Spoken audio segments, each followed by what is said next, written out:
बच्चों, क्या हाल चाल, कैसे हैं आप लोग? कैसी चल रही है आपकी पढ़ाई? मैं हूं अभिषेक जैन और मैं स्वागत करता हूं आपका आज के इस लेक्चर में, जिसमें हम लोग पढ़ने वाले हैं टारगेट आईआईटी जेईई सीरीज का सांख्य परिच्छेद चैप्टर परवलय, दीर्घवृत्त और अति परवलय। ये तीन चीजें हम लोग कवर करने वाले हैं।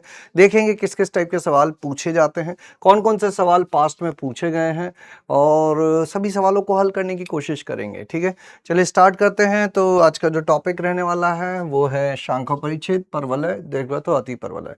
लेकिन जैसा कि हर क्लास में मैं कुछ सवाल देता हूं जिनको आपको अगली क्लास में करके लेकर आना होता है। पिछली क्लास में हम लोगों ने सरल रेखा एवं वृत्त पढ़ा था, तो मैं सरल रेखा और वृत्त के जो सवाल होमवर्क दिए थे उनको पहले कर लेते हैं। क्या कहा गया है? समतल में स्थित किसी बिंदु P से रेखाओं x minus y is equal to 0, यानी y is equal to x और y is equal to minus x की दूरी क्रमशः d1p और d2p है। यदि क्षेत्र R उन सभी बिंदुओं से बना है जो प्रथम चतुर्थांश में स्थित है, यदि क्षेत्र R उन सभी बिंदुओं से बना है जो प्रथम चतुर्थांश में स्थित है, तो तथा d1p प्लस d2p, ये दूरी जो है वो 2 से 4 के बीच में रहने वाली है। d1p और d2p ये दूरी 2 से 4 के बीच में रहने वाली है। इसको संतुष्ट करते हैं, तब क्षेत्र R का क्षेत्रफल कितना होगा? तब क्षेत्र R का क्षेत्रफल कितना होगा? तो करने की कोशिश करो इसको, क्या किया जाए। देखो, आई होप आप लोग अटेम्प्ट करके आए होंगे। समतल में स्थित किसी बिंदु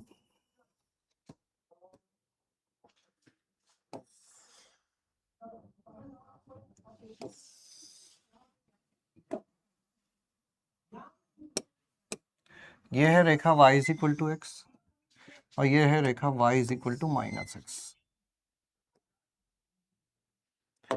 यह है y is equal to x और यह है y is equal to minus x. समतल में स्थित किसी बिंदु की इन, और वो बिंदु कौन से में है? समतल में स्थित किसी बिंदु की रेखाओं से दूरी यह है R उन सभी बिंदुओं P से बना है जो प्रथम चतुर्थांश में स्थित है, प्रथम चतुर्थांश में स्थित है,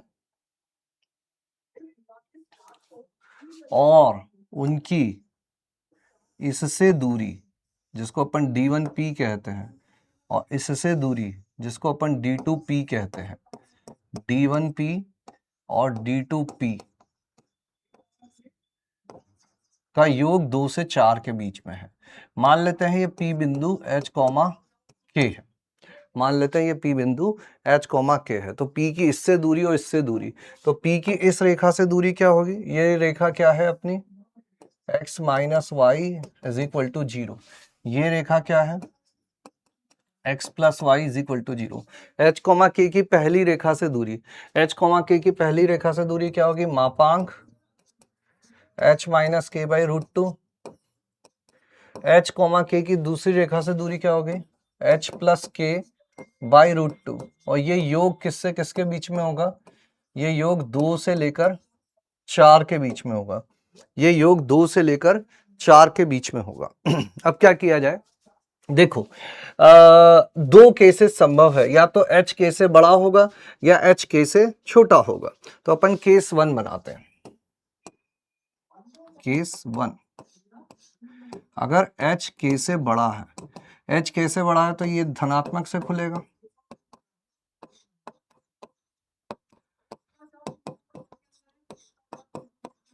और ये कितना हो जाएगा? k कैंसिल हो जाएगा, तो 2h बाई रूट टू, यानी कि रूट टू एच, यानी कि h is equal to root two से 2 रूट टू। यानी कि जब तक h k से बड़ा है तब तक ऐसी कुछ सिचुएशन होने वाली है। अब चाहो तो इसको x और y में बदल दो, मतलब जब तक x y से बड़ा है, या बराबर भी बोल सकते हो, तब तक x का मान कहां से कहां तक रखना है? इससे इसके बीच में रखना है। अब केस 2 पर आ जाते हैं।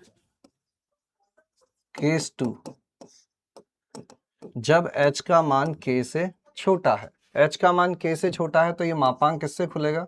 ऋणात्मक से खुलेगा। तो ये कितना हो जाएगा? Minus h plus k by root two, h plus k by root two 4। है ना। तो ये कितना हो जाएगा, √2 के 4, तो √2 के 2√2। अब फिर से यहां पर अगर अपन इसको देखें तो ये क्या चीज हो जाएगी, ये हो जाएगी कि x लेस देन अगर y है तो फिर y का मान √2 से 2√2 के बीच में रहना चाहिए। ठीक है, समझ गए बात को। अब सुनना, पहले समझते हैं x y से बड़ा कब होता है। तो ये वो रेखा है जिसपे x is equal to y होता है ना। ये वो रेखा है जिसमें x is equal to y होता है। इसके नीचे देखोगे कोई भी बिंदु, जैसे ये बिंदु क्या लिख सकते हैं अपन, 2,0, तो क्या इसमें x y से बड़ा है? हाँ है। मतलब इसके नीचे वाला क्षेत्र वो क्षेत्र है जिसमें x y से बड़ा होता है, और ऊपर वाला वो क्षेत्र है जिसमें x y से छोटा होता है। ठीक है, अब हमको क्या करना है, जब तक x y से बड़ा है तो x का मान कहां से कहां तक रखना है, √2 से 2√2 तक रखना है ना। ये सारी चीजें मैं हटाता हूं। अब जब तक x y से बड़ा है इसका मान √2 से 2√2 के बीच में रहना चाहिए। x इज इक्वल टू √2 से लेकर x इज इक्वल टू 2√2। प्रथम चतुर्थांश में ये रेखा हो जाएगी x इज इक्वल टू √2, ये हो जाएगी x इज इक्वल टू 2√2। तो जब तक x y से बड़ा है x का मान कहां से कहां तक होना चाहिए, √2 से 2√2 के बीच में होना चाहिए। और जब x y से छोटा है तो y का मान कहां से कहां तक होना चाहिए, ये हो जाएगी y इज इक्वल टू √2, ये हो जाएगी y इज इक्वल टू 2√2। ऐसा, ये वो क्षेत्र हो गया जो हमको चाहिए। इस क्षेत्र में स्थित बिंदु किस किस चीज का पालन करता है, इस क्षेत्र में और इस क्षेत्र में स्थित बिंदु की इस पहली रेखा से और इस दूसरी रेखा से दूरियों का योग सदैव 2 से 4 के बीच में रहता है। ये क्षेत्र प्रथम चतुर्थांश में भी है। तो अपन क्या कह देंगे, इस क्षेत्र का क्षेत्रफल कितना होगा, इस क्षेत्र का क्षेत्रफल होगा, ये दूरी है अपनी 2√2, ये है 2√2, मतलब 2√2 भुजा वाला एक वर्ग में से √2 भुजा वाला एक वर्ग हटा दिया जाए। ठीक है, तो 2√2 स्क्वायर माइनस √2 स्क्वायर, ये कितना हो जाएगा, 8 माइनस 2 इज इक्वल टू 6। तो the correct answer will be 6। Clear, कोई दिक्कत कोई परेशानी नहीं होनी चाहिए। ठीक है, चल आगे बढ़ाते हैं। ये था सरल रेखा का। एक सवाल इसी प्रकार से वृत्त का भी दिया हुआ था, एक सवाल इसी प्रकार से वृत्त का भी दिया हुआ था, उसको भी देख लेते हैं। एक ऐसे त्रिभुज डेल्टा पर विचार कीजिए जिसकी दो भुजाएं x अक्ष तथा रेखा x plus y plus 1 is equal to 0 पर स्थित है। ठीक है, यदि डेल्टा नहीं, एक त्रिभुज का नाम ही डेल्टा है। यदि त्रिभुज का लंब केंद्र 1,1 है तब त्रिभुज के शीर्षों से होकर जाने वाले वृत्त का समीकरण है। तब त्रिभुज के शीर्षों से होकर जाने वाले, देखना क्या चीजें हुई है यहां पर, ये क्या है, x0 रखेंगे y-1, y0 रखेंगे x-1।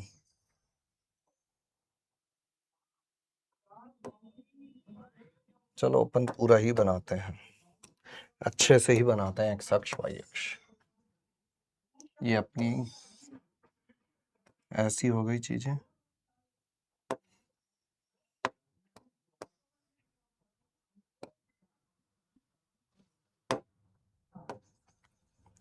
ये हो गया मूल बिंदु, एक है इसके अलोंग, एक भुजा त्रिभुज के इसके अलोंग है, इसके अनुदिश है ना। और दूसरी भुजा किसके अनुदिश है, x plus y plus 1 is equal to 0, x0 रखेंगे y-1, y0 रखेंगे x-1। यानी कि ऐसा कुछ बोल सकते हैं, ऐसा कुछ बोल सकते हैं।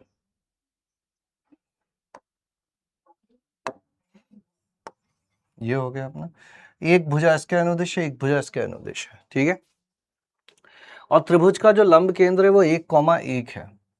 त्रिभुज का लंब केंद्र 1,1 है, तब त्रिभुज के शीर्षों से होकर जाने वाले वृत्त का समीकरण है। तब त्रिभुज के शीर्षों से होकर जाने वाले वृत्त का समीकरण है। ये एक्चुअल सिचुएशन है ना। अब अपन समझने के लिए थोड़ा सा सिंपल डायग्राम बनाते हैं। तो सिंपल डायग्राम बनाएंगे अपन, तो अपन क्या करते हैं, ऐसे एक त्रिभुज बना लेते हैं। सिंपल सा त्रिभुज बना लेते हैं।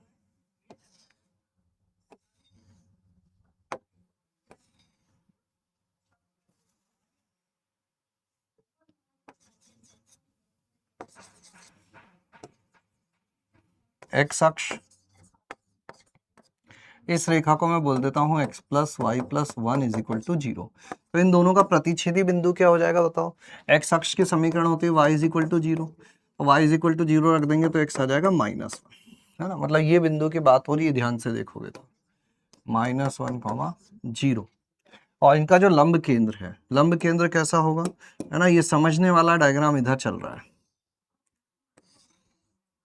ये है 1,1, माइनस 1,0, 1,1।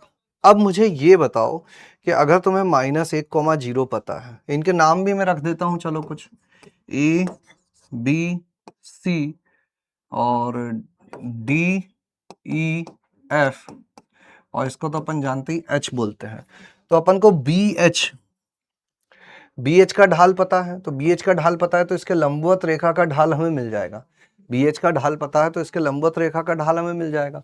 और चीजें बताएं तुमको, देखो ये एक्स अक्ष है, 1,x से गुजरने वाली एक ऐसी रेखा जो इसके लंबवत है, वो क्या होगी बताओ? 1,x से गुजरने वाली एक ऐसी रेखा जो x अक्ष के लंबवत है। x अक्ष के लंबवत रेखाओं की समीकरण कैसी होती है? x is equal to something होती है। तो इसकी समीकरण क्या हो जाएगी? x is equal to 1। अब x इज इक्वल टू 1 इसको कहाँ प्रतिच्छेद करेगा? x इज इक्वल टू 1 रख दूं तो y इज इक्वल टू कितना आ गया? -2। समझ गए बात को? तो ये शीर्ष आ चुका है, ये दोनों, ये शीर्ष आ चुका है। एक भुजा इसके अनुदिश है, एक भुजा इसके अनुदिश है, तो यही आना ही पड़ेगा, है ना। ऐसा तो नहीं एक भुजा यहीं खत्म हो जाएगी, एक भुजा यहीं खत्म हो जाएगी। अच्छा इसको देखो, इसको क्या कर सकते हैं अपन कि इसके लंबवत रेखा, इसके लंबवत रेखा जो इससे गुजरती है वो क्या होगी और वो एक्स अक्ष को कहाँ काटेगी, है ना। तो अपने पास स्लोप ऑफ बी सी, इस रेखा का ढाल कितना है? -1। तो इसके लंबवत रेखा जो है स्लोप ऑफ ए ई, वो कितना हो जाएगा? 1। तो इक्वेशन ऑफ ए ई का समीकरण क्या हो जाएगा? ए का समीकरण हो जाएगा y -1 इज इक्वल टू 1 गुणा x -1। तो ये हो जाएगा y is equal to x रेखा। ये y is equal to x रेखा एक्स अक्ष को कहाँ काटेगी? एक्स अक्ष को मूल बिंदु पे काटेगी, है ना। तो ये बिंदु हो गया 0,0, ये आ गया, ये आ गया। तीनों चीजें आ चुकी है क्या? क्या तीनों चीजें आ चुकी है? चाहो तो चेक कर लो, इसका ढाल कितना होगा अपना? बी एच का ढाल, बी एच का ढाल होगा 0 -1 y2 y1 upon x2 x1 1/2। और AC का ढाल कितना होगा? AC का ढाल होगा -2 -0 अपॉन 1 -0, यानी कि -2। देखो ये दोनों लंबवत आ गए हैं, है ना। ये भी लंबवत है, ये इसके लंबवत है, ये इसके लंबवत है। तीनों शीर्ष आ चुके हैं। तो तीनों शीर्ष आ चुके हैं, तो तीनों शीर्ष से होकर गुजरने वाला वृत्त कौन सा होगा? तो मूल बिंदु से गुजरना है। तो मूल बिंदु से तो ये सारे के सारे ही गुजर रहे हैं, तो वहां से तो हम कुछ कह नहीं पाएंगे। मूल बिंदु से तो सारे के सारे वृत्त गुजर रहे हैं। -1,0 से कौन सा गुजर रहा है? -1 का वर्ग, ये 0, ये नहीं गुजर रहा है। -1 का वर्ग 1, 0 -1 0, ये गुजर रहा है। -1 का वर्ग 1 प्लस 0, y तो 0 ही हो जाएगा, -1, ये भी गुजर रहा है। और लास्ट वाला -1 का वर्ग 1 प्लस 0 -1 प्लस 0, ये भी गुजर रहा है। तो 3 गुजर रहे हैं अभी तक। तो अपन तीसरे बिंदु पर आते हैं। 1, -2 से कौन सा गुजर रहा है? 1 प्लस 4 प्लस 1 -6, तो ये गुजर रहा है। तो मेरे हिसाब से एक ही ऑप्शन होना चाहिए। इस पर आ जाते हैं अपन, क्योंकि 3 बिंदुओं से गुजरने वाला तो एक अद्वितीय वृत्त ही होता है। 1, -2, 1 प्लस 4, ये भी गुजर रहा है। ऐसा कैसे संभव है? 1 -2 रखेंगे 4, और -2 रखेंगे -4, और -1, 4 2 6, -1 का वर्ग 1, 0 -1 0, इससे भी गुजर रहा है, 0,0 से भी गुजर रहा है। और 1, -2 से भी गुजर रहा है, और यहाँ पर 1,-2 रखेंगे, कुछ तो गड़बड़ है, कुछ तो गड़बड़ है, कुछ तो गड़बड़ है, कुछ तो गड़बड़ है। 0,0 से 0, अच्छा ये 0,0 से नहीं गुजर रहा है ना बाबू, 0,0 से ही नहीं गुजर रहा है ये 0,0 से ही नहीं गुजर रहा है ना। ये 3 0, अब ये लास्ट वाला और देख लो, ये 1,-2 से नहीं गुजरेगा। 1 + 4 + 1 -2, आंसर विल बी बी। ठीक है, कोई दिक्कत, कोई परेशानी नहीं होनी चाहिए, कोई दिक्कत कोई परेशानी नहीं होनी चाहिए। Answer will be b, answer will be b. ठीक है, चलिए इसी के साथ अपन अपना आज का चैप्टर स्टार्ट करते हैं, और सबसे पहले हम लोग पढ़ेंगे परवलय। परवलय करो। माना कि A1, B1, C1 XY तल में स्थित 3 बिंदु है, में स्थित है 3 बिंदु XY तल में स्थित है। मान लीजिए कि रेखाएं A1 C1 तथा B1 C1 वक्र y² = 8x के लिए क्रमशः A1 और B1 पर स्पर्श रेखाएं हैं। यदि O 0, 0 है और C -4, 0 है, तब निम्नलिखित कथनों में से कौन सा सत्य है? तब निम्नलिखित कथनों में से कौन सा सत्य है? देखो जितना अजीब ये सवाल पढ़ने में लग रहा है उतना अजीब है नहीं। -4, 0 से 2 स्पर्श रेखाएं खींची गई हैं, और वो कहाँ जाके स्पर्श करती हैं? A1 और B1 पर।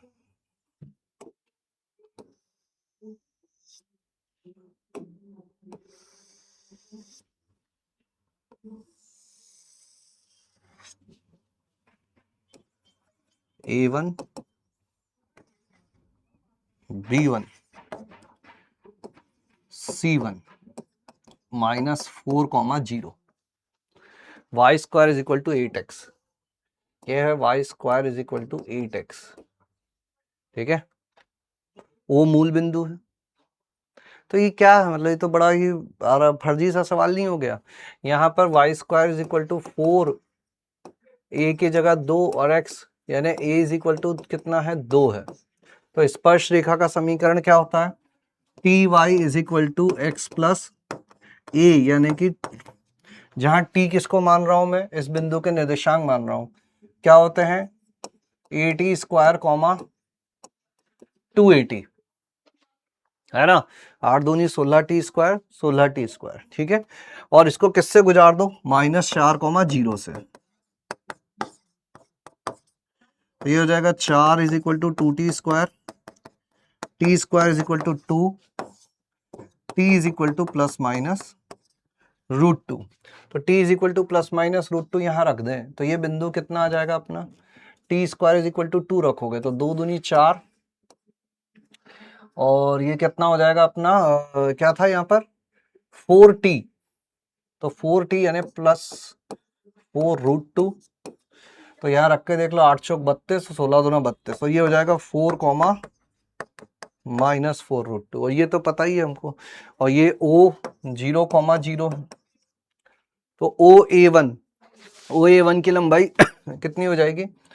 OA1 will be equal to √4² 16 plus 4 चौक 16 दूना 32, 48, 16 थी 48, 4√3 है। तो पहला वाला सही है ना। रेखाखंड A1 B1 की लंबाई, A1 B1 की लंबाई हो जाएगी 8√2, तो ये गलत है। 4√2 ऊपर, 4√2 नीचे। त्रिभुज A1 B1 C1 का लंब केंद्र, A1 B1 C1 का लंब केंद्र, A1 B1 C1, ये त्रिभुज हो जाएगा अपना यहां पर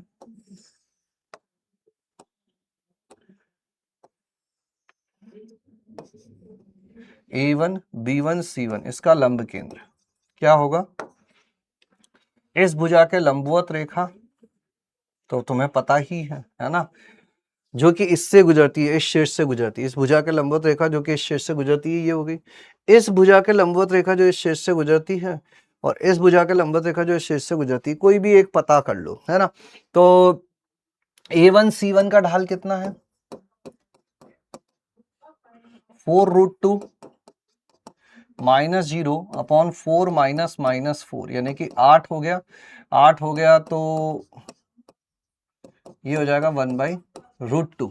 ठीक है, तो इसके लंबवत रेखा, इस भुजा के लंबवत रेखा, इसका जो ऐसे अभिलंब डालेंगे अपन, इस अभिलंब का ढाल कितना हो जाएगा, मान लीजिए इसको अपन अभिलंब को m ही बोल देते हैं, तो इसका ढाल हो जाएगा -√2, है ना। तो इस बिंदु से गुजरने वाली इस ढाल की रेखा क्या हो जाएगी, y minus minus plus 4√2 -√2 x -4, और x अक्ष को जहां प्रतिच्छेद करेगा ये, क्योंकि एक अभिलंब तो ये रहा, एक अभिलंब ये रहा, तो x अक्ष को जहां प्रतिच्छेद करेगा तो y 0 हो जाएगा। तो ये तो गलत हो गया, देखते हैं, y 0 हो जाएगा, ये कितना हो जाएगा, नहीं नहीं शायद सही आ गया, प्लस 4√2, तो 4√2 से 4√2 भी कट गया, x इज इक्वल टू 0 आ गया, तो y 0 x 0, तो ये भी सही हो गया, ये भी सही है, ये सही है और ये गलत हो गया। तो आंसर क्या हो जाएगा, आंसर हो जाएगा ए और सी, answer will be A and C. Done, simple सा सवाल था, किसी को इसमें तो कोई खास दिक्कत तकलीफ हुई नहीं होगी, इसमें तो कोई खास दिक्कत तकलीफ हुई नहीं होगी। ठीक है, चले आगे बढ़े।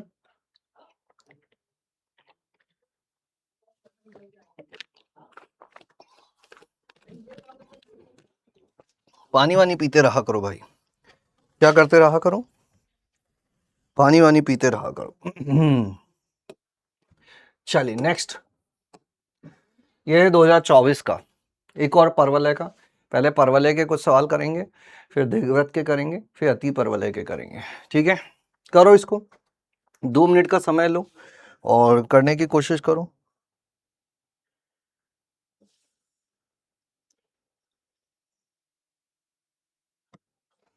क्या दिया हुआ है, बिंदु 0, माइनस अल्फा से परवलय इस पर जहां a ग्रेटर देन 0 है, मतलब नीचे की तरफ मुंह किया हुआ, ये परवलय हो गया, के लिए 1/√6 ढाल का एक अभिलंब खींचा गया है। माना कि L परवलय की नियता के समांतर, परवलय की नियता के समांतर 0, माइनस अल्फा से होकर जाने वाली रेखा है। ए अलग है, अल्फा अलग है। ठीक है, ए अलग है, अल्फा अलग है।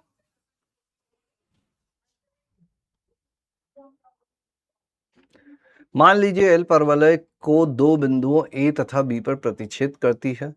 माना कि आर एक्स स्क्वायर, हाँ ठीक है, पहले एक बार देख लेते हैं। माना कि आर परवलय की नाभिलंब जीवा की लंबाई को दर्शाता है और एस रेखाखंड ए बी की लंबाई के वर्ग को दर्शाता है। यदि आर अनुपात एस जो है वो 1:16 है, यानी कि आर अनुपात एस जो है वो 1:16 है, तब 24 ए का मान कितना होगा, तब 24 ए का मान कितना होगा। ठीक है, एक है अल्फा, एक है ए, अल्फा अलग है, ए अलग है, ध्यान रखना, दोनों को मिक्स मत करना, दोनों को मिक्स मत करना। ठीक है, करें, शुरू करें, बोलो,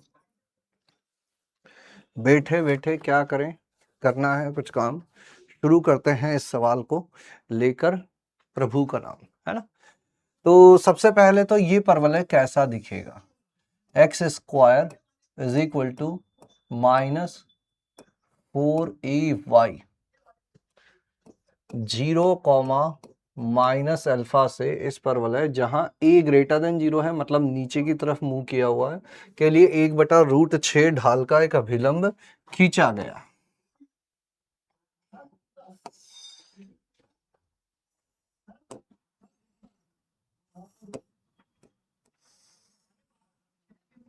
कैसा होगा ये परवलय,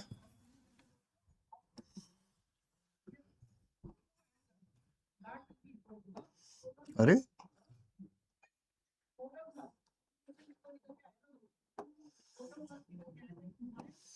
ये परवलय है, ये परवलय है,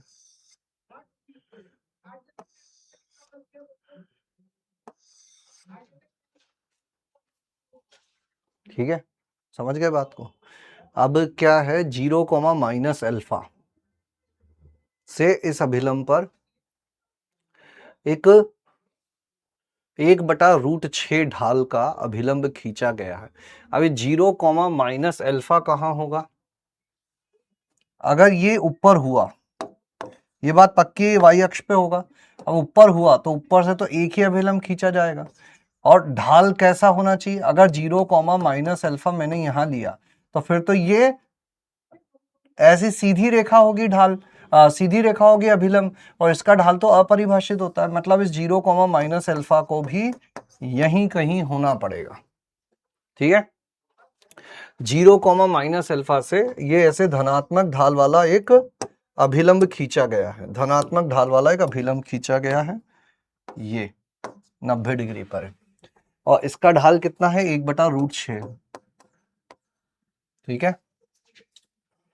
माना कि एल परवलय की नियता के समांतर, अब ये नियता अपनी यहां होगी ऐसी, तो इसके समांतर 0 कॉमा इससे गुजरने वाली एक रेखा, ऐसी एक रेखा है जो ए और बी पर प्रतिच्छेद करती है। इसको ए बोल देता हूं, इसको बी बोल देता हूं, ए और बी पर प्रतिच्छेद करती है। माना कि आर परवलय की नाभिलंब जीवा की लंबाई को दर्शाता है ना। इसकी नाभिलंब जीवा की लंबाई कितनी हो जाएगी? 4a, यही होती है लंबाई, देखोगे तो 4a ही होगी। और एस रेखाखंड ए बी की लंबाई को दर्शाता है। ए बी की लंबाई कितनी हो गई? एस हो गई, तब 24a का मान है। ये अपना सवाल यहाँ पे कंप्लीट होता है। अब इसको करना शुरू करते हैं। तो इसमें अपने पास बस एक ही चीज बची है कि भैया इस बिंदु से खींची गई रेखा का ढाल कितना होना चाहिए? 1/रूट, इस बिंदु से खींचे गए अभिलंब का ढाल कितना होना चाहिए? 1/√6 होना चाहिए, है ना। तो अपन क्या करते हैं, इस परवलय पे एक बिंदु मान लेते हैं प्राचलिक रूप में। प्राचलिक रूप में जब बिंदु मानते हैं तो क्या मानते हैं? इस वाले में कैसा मानते हैं अपन? y इज इक्वल टू -80², और ये हो जाता है 280, x इज इक्वल टू 280, तो 4a² t², और यहां पर भी 4a² t²। सही बैठ रही व्यवस्था, है ना। अब इस पर अभिलंब कैसे निकालेंगे? अभिलंब का ढाल, तो इसको एक बार अवकलन कर दो, तो 2x इज इक्वल टू कितना हो जाएगा? -4a dy/dx। तो dy/dx इज इक्वल टू कितना हो जाएगा? -x/2a। ये तो किसका ढाल हुआ? ये तो हुआ स्पर्श रेखा का। अभिलंब का ढाल क्या हो जाता है? इसका व्युत्क्रम का ऋणात्मक, यानी कि 2a/x, और 2a/x निर्देशांक क्या है? 280। This should be equal to 1/√6। इसका मतलब t इज इक्वल टू कितना आ जाएगा अपना? √6। t इज इक्वल टू कितना आ गया? √6 आ गया। t इज इक्वल टू √6 आ गया, तो ये बिंदु क्या हो जाएगा? ये बिंदु हो जाएगा अपना 2√6a -6a, है ना। इसका वर्ग करेंगे, 2 दूनी 4 छंग 24a², और इसको गुणा करेंगे 24a², ठीक है। ढाल पता ही है, तो अभिलंब का समीकरण क्या होगा? अभिलंब का समीकरण, अभिलंब का समीकरण क्या हो जाएगा? y - y1, ढाल कितना है? 1/√6, x - x1, तो ये हो जाएगा अपना y√6 plus 6√6a is equal to x - 2√6a। तो इसको इधर भेज दें, इसको इधर भेज दें, तो ये हो जाएगा अपना x - y√6 is equal to 8√6a।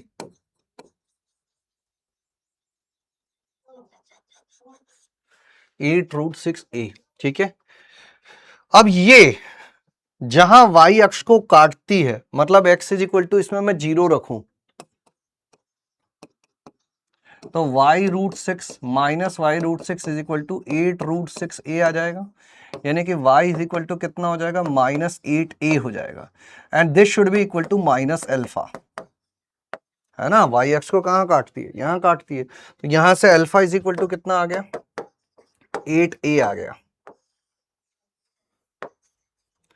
Alpha is equal to 8a आ गया, पहली चीज ये आ गई अपने पास, है ना। Alpha is equal to 8a आ चुका है, तो हमको ये देखना है कि ये रेखा, इस रेखा के समीकरण क्या हो जाएगी, y is equal to 8a minus 8a, y is equal to -8a, इसको कहां कहां जाके काटेगी, है ना।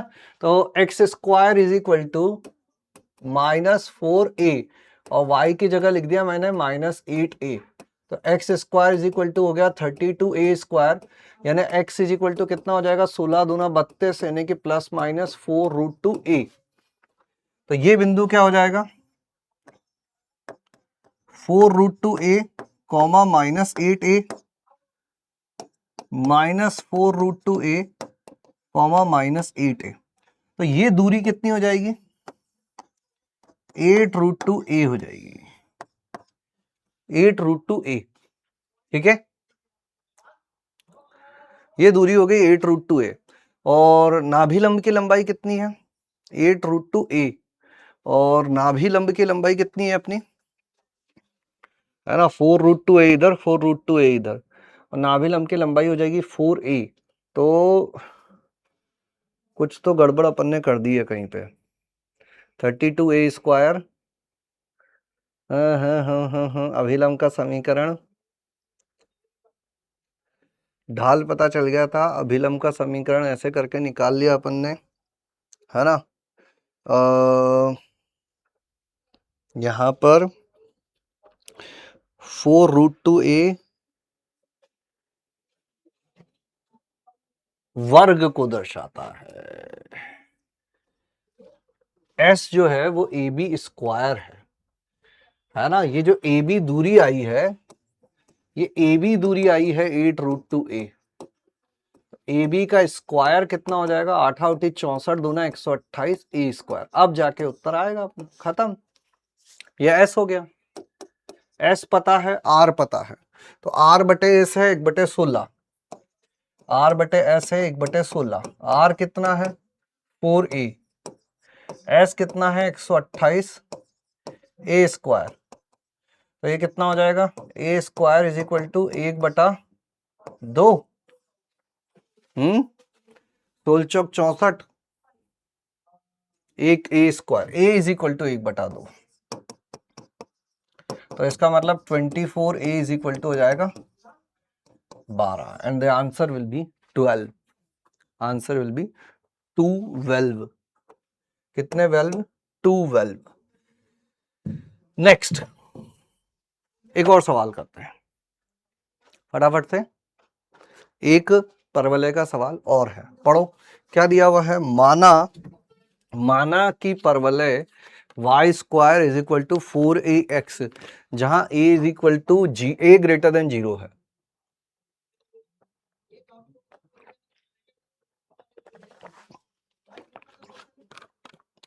पर P से एक बिंदु है, पर P एक बिंदु है, क्या है, पर P एक बिंदु है, बिंदु P पर परवलय का अभिलंब, बिंदु P पर परवलय का अभिलंब x अक्ष से बिंदु Q पर मिलता है, ठीक है।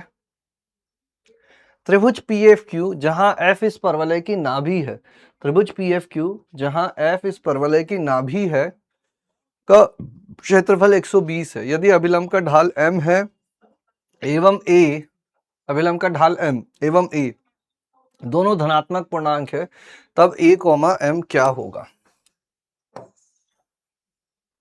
y² is equal to 4ax बनाता हूं मैं, ये हो गया y² is equal to 4x, अरे हाँ ठीक है, रहने दो जैसा है वैसा का वैसा, ठीक है। ए ग्रेटर देन 0 मतलब इस तरफ मूव किया हुआ होगा।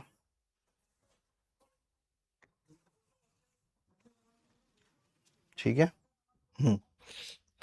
पर P एक बिंदु है, बिंदु P पर परवलय का अभिलंब x अक्ष से बिंदु Q पर मिलता है। बिंदु P पर परवलय का अभिलंब, अभिलंब का ढाल जो है वो धनात्मक है, मतलब P बिंदु यहां कहीं होगा, ताकि इस पर अभिलंब जब अपन बनाएंगे तो उसका ढाल कैसा जाएगा,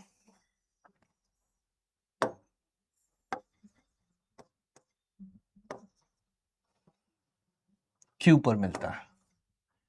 और F जो है वो इस परवलय की नाभि है, F यहां कहीं हो सकती है, और इसका क्षेत्रफल वगैरह हम लोगों को दिया हुआ है। ऐसी छोटी छोटी मगर मोटी मोटी बातें हम लोगों से करवाई जा रही हैं। यदि अभिलंब का ढाल दोनों धनात्मक पूर्णांक है तब ये कॉमा ये क्या होगा, इसकी नाभि क्या हो जाएगी, नाभि तो a,0 हो ही जाएगी, है ना। कोई दिक्कत कोई परेशानी नहीं होनी चाहिए। इसको बोल देते हैं अपन AT² 280। ठीक है। और Q बिंदु भी निकाल सकते हो क्या, करो थोड़ा सा करो, इसके आगे थोड़ा सा करो, हल्की फुल्की सी चीजें हैं, हर सवाल जो है वो लगभग एक जैसे ही बहुत ज्यादा कठिन नहीं होते हैं। अगर ये बिंदु हमको प्राचलिक रूप में दिया गया है तो इस बिंदु से खींचे गए अभिलंब का समीकरण क्या होता है ना, बताओ। y is equal to m x minus 2m minus a m cube, ये m होता है और m जो होता है वो माइनस t होता है, तो y is equal to minus t x, और यहां आ जाएगा प्लस 280 प्लस 80 क्यूब। कैसे पता चल रहा है, ये याद ही होगा सभी लोगों को, m x minus 2am minus a m cube, और m जो होता है वो माइनस t होता है। अब ये x अक्ष को कहां काटेगा, y 0 कर देते हैं, y 0 कर देंगे तो ये हो जाएगा अपना, इधर भेज देते हैं 2a/t क्यूब टी, यानी 2a प्लस AT² 0। अब ये बिंदु पता है, ये पता है, ये पता है ना, तो करना चाहिए तुम लोगों को। ये लंबाई कितनी होगी 280, और ये आधार कितना होगा, त्रिभुज का क्षेत्रफल 1/2 आधार, आधार इसमें से इसको घटाएंगे तो कितना बचेगा, a प्लस AT² गुणा ऊंचाई, ऊंचाई कितनी आ जाएगी, ये कितना दिया हुआ है 120, तो a कॉमन ले लें, ये हो जाएगा a² गुणा 1 प्लस t², ये 2 से 2 कट जाएगा, t इज इक्वल टू 120, और t की जगह मैं रख देता हूं माइनस m, तो ये क्या हो जाएगा a² 1 प्लस m² और minus m is equal to 120। m तो ऋणात्मक है नहीं, तो यहां पर 280 ऋणात्मक राशि होने वाली है। a धनात्मक है तो t ऋणात्मक होता, t ऋणात्मक है तो m धनात्मक होगा, है ना। a प्लस AT², यहाँ पे लगाना पड़ेगा अपन को मापांक, यहाँ पे लगाना पड़ेगा मापांक, कहाँ पर, इस क्षेत्रफल के आगे, क्योंकि 280 जो है ना वो ऋणात्मक राशि आने वाली है, 280 जो है वो ऋणात्मक राशि आने वाली है। 280 कैसी राशि होगी, 280 ऋणात्मक राशि होगी, तो यहाँ पे अपन लगाएंगे मापांक, तो इससे ये क्या मिलेगा अपन को, प्लस माइनस 120, ये राशि प्लस माइनस 120 आ सकती है। अब चूंकि सब कुछ धनात्मक है इसीलिए इसको अपन को 120 कंसीडर करना पड़ेगा। अब देख लो कौन सा युग्म इसको संतुष्ट कर रहा है ना, तो a 2 रखें और m 3 रखें, a 2 रखोगे तो 2 दूनी 4, और m 3 रखोगे तो 3 तिया 9 और 1 10, 3 120, ये कर रहा है, मतलब 2,3, बस खत्म हो गया, ये तो पहला ही उत्तर हो गया, ये तो पहला ही उत्तर हो गया, खत्म, ये तो पहला ही उत्तर हो गया। चलो तो अब देखते हैं अपन नेक्स्ट क्वेश्चन। ऐसा करते हैं अपन थोड़ा सा दीर्घवृत्त के सवाल लेते हैं, ठीक है, एक दो सवाल दीर्घवृत्त के देखते हैं, एक दो सवाल दीर्घवृत्त के देखते हैं, किसके देखते हैं, दीर्घवृत्त के, करो ये सवाल। मान लीजिए कि x1 y1 p x1 y1 और q x2 y2 दीर्घवृत्त पर दो ऐसे भिन्न बिंदु हैं कि y1 भी ग्रेटर देन 0 है और y2 भी ग्रेटर देन 0 है। मान लीजिए c वृत्त इसको दर्शाता है, ठीक है भाई, और m बिंदु 3,0 है, ये भी ठीक है। मान लीजिए रेखा x is equal to x1 वृत्त c को r पर प्रतिच्छेद करती है और रेखा x is equal to x2 वृत्त c को s पर प्रतिच्छेद करती है, जहां r और s के y निर्देशांक y कोऑर्डिनेट्स धनात्मक हैं। ऑब्वियसली r और s के y निर्देशांक धनात्मक हैं, ठीक है ना? ठीक है। मान लीजिए कोण R O M pi by 6 है, बहुत सारी जानकारी दे दी गई है। S O M pi by 3 है, जहां ओ मूल बिंदु को दर्शाता है। मान लीजिए रेखाखंड रेखाखंड एक्स वाई की लंबाई को दर्शाता है। जब निम्न कथनों में से कौन सा कथन सत्य है? तब निम्न कथनों में से कौन सा कथन सत्य है? बहुत सारी कुछ जानकारी यहाँ पर हमें दे दी गई है। अब इसको करने की कोशिश करते हैं, है ना? तो नए पेज पे पहले डायग्राम बनाते हैं। जो जो बातें हमसे की गई है, ये दीर्घवृत्त है, ए बड़ा है, बी छोटा है, और इसी के अराउंड एक वृत्त भी है।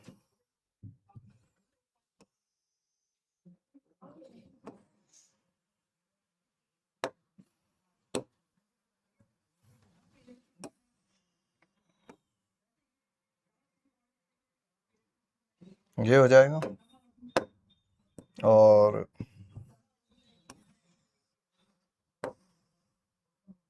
इसको बड़ा कर दें थोड़ा सा, ऐसा, ये अपना वृत्त हो जाएगा, ठीक है।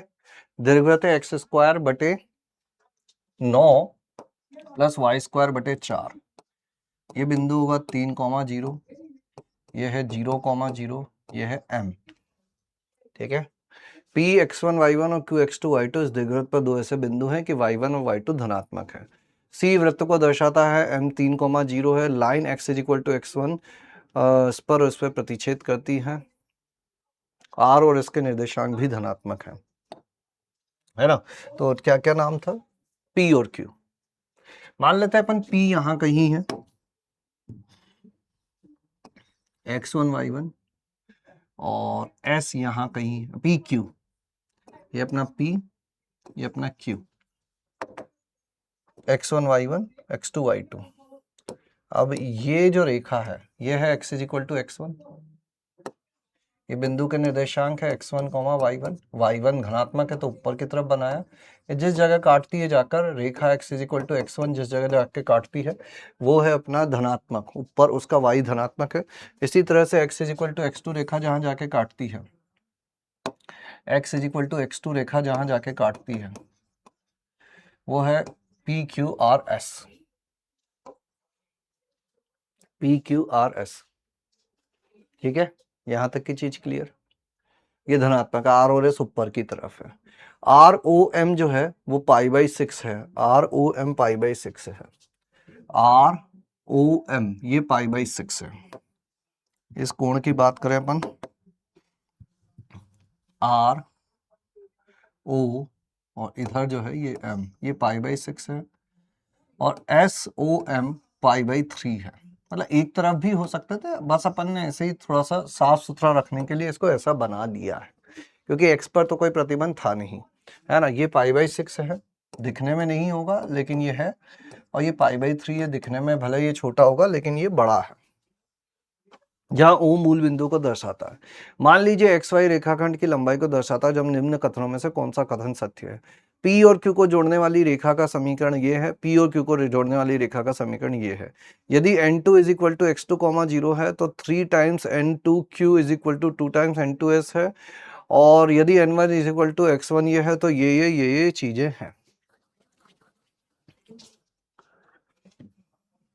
ये दीर्घवृत्त जो है यह है एक्स स्क्वायर बटे 9 प्लस वाई स्क्वायर बटे 4 इज इक्वल टू 1, और ये वृत्त क्या है? X square plus y square बटे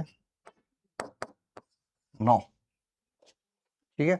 अब देखो ये दिखने में जो अजीब सा बड़ा बड़ा सा सवाल था वो कैसे छोटा होता चला जाएगा। ये जो कोण है इसका अपन उत्केंद्र कोण लें तो पाई/6 हो जाएगा। तो ये क्या हो जाएगा 3 cos पाई/6, cos पाई/6 यानी कि 3√3/2 और 3 sin पाई/6 यानी कि 3/2, है ना। ऐसे ही ऐसे ये कोण पाई/3 रखना है तो ये पूरा कितना हो जाएगा 2 पाई/3। तो 2 पाई/3 रखेंगे, ये पाई/6 रहेगा ना 2 पाई/3, तो cos 2 पाई/3 कितना हो जाएगा -1/2। तो ये हो जाएगा -1/2 और sin पाई/3 यानी कि 3√3/2। ये हो गया, ये बिंदु आ गया। अब ये बिंदु आ गया तो ये रेखा आ गई। ये रेखा क्या हो जाएगी x = 3√3/2। ये बिंदु क्या हो जाएगा जो x1, y1 था, ये हो जाएगा 3√3/2 कॉमा ये कितना होगा कोण कितना है पाई/6। तो यहां से इसका 2 sin पाई/6, पाई/6 1 हो गया तो ये हो जाएगा 1। और इसी तरह से ये रेखा हो जाएगी अपनी x = x2 यानी कि -3/2। ये x2 है ना। ये x2 कॉमा 0 होगा, ये x1 कॉमा 0 होगा, ये x1 है। हाँ, यहाँ कितना आ जाएगा, ये जो बिंदु है Q, इसके निर्देशांक हो जाएंगे -3/2, तो ऐसा कैसे ही रहेगा। और ये कितना हो जाएगा 2 sin 2 पाई/3 यानी कि √3। अब क्या क्या आ गया अपने पास, लगभग सारी चीजें तो आ ही गई है। क्या चाहिए सबसे पहले अपन को P और Q को जोड़ने वाली रेखा का समीकरण, P और Q को जोड़ने वाली रेखा का समीकरण।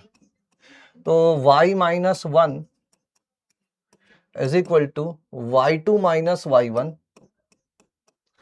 अपॉन x2 माइनस x1 और x minus x1।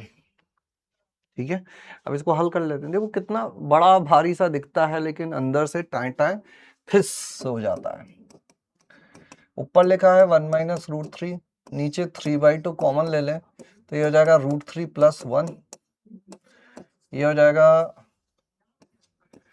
2x minus 3√3/2। तो ये कितना हो जाएगा y-1 1 माइनस √3 अपन 1 + √3 और ये रिवर्स हो जाएगा तो ये हो जाएगा 2/3 और ये हो जाएगा 2x माइनस 3√3/2। इस 2 से इस 2 को कैंसिल कर देते हैं, इस 3 को इधर भेज देते हैं तो 3 टाइम्स y-1। यहाँ पर परिमेयकरण कर दें अगर तो ये ऊपर हो जाएगा 1 माइनस √3 का स्क्वायर और यहाँ आ जाएगा 1 square minus √3 square is equal to 2x minus 3√3। तो ये कितना हो जाएगा 3y माइनस 3, ऊपर कितना हो जाएगा 1 + 3 माइनस 2√3, 2x माइनस 3√3। तो -2 को इधर गुणा कर दो तो -6y + 6, ये कितना हो जाएगा 4 माइनस 2√3 और 2x माइनस 3√3। अब ये देख लेते हैं ऑप्शन किस हिसाब से, 2x + 3y मतलब x और y को तो एक तरफ लाना ही पड़ेगा। x और y को एक तरफ ले आते हैं, है ना। तो x के गुणांक तो ऐसे मुझे नहीं दिख रहे हैं, ना ये वाला ना ये वाला। 2x + y 2x + 3y 2x + y 2x + 3y 1 minus √3 3√3 + 3/2 1 minus √3 3/2 √3 + 1 2/3 3 times y-1। यहाँ पर इमेकरण कर दिया, ऐसा ऐसा ऐसा ऐसा हो गया, है ना। -2 को इधर गुणा भी कर दिया, 2 कॉमन भी ले लूं तो ये हो जाएगा 2 माइनस √3 और 2 माइनस √3 और इधर कितना, पूरी समीकरण को 2 से भाग देते हैं तो 2x + 3y टाइप की चीज़ें तो दिख रही है, लेकिन बात ये आ रही है कि x का गुणांक तो 2√3 भी होना चाहिए। एक बार फिर से इधर से चालू करते हैं अपन, कहीं पे कुछ गड़बड़ तो करके नहीं आए अपन। SOM और ROM π/6 और π/3 दिया हुआ था। SOM और ROM जो है वो π/6 और π/3 दिया हुआ था। इसमें तो हम लोग बिल्कुल क्लैरिटी है, इसमें तो हम लोगों को बिल्कुल क्लैरिटी है ना। एक जो थोड़ी सी दिक्कत बस ये हो सकती है कि अगर ये बिंदु इधर ना होकर इधर हुआ तो ये इस पे कुछ कहा गया था क्या, y1 और y2 ग्रेटर देन 0 कहे गए हैं।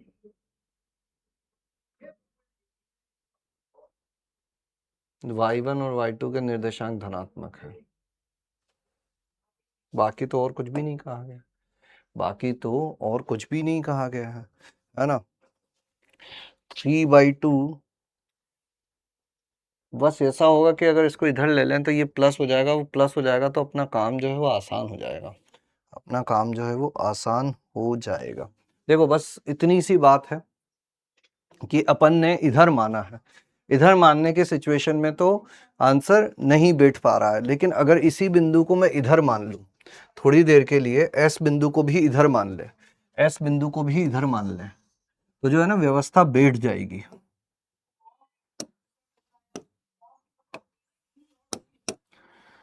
देखना, ध्यान से सुनना, मैं क्या करने वाला हूं, हालांकि इन्होंने एक्स निर्देशांक के बारे में कुछ नहीं कहा था तो अपन उधर भी मान सकते हैं, लेकिन इधर मान लें तो अपना आंसर आ जाएगा। कैसे, दीर्घवृत्त ले लिया, वृत्त ले लेते हैं अपन।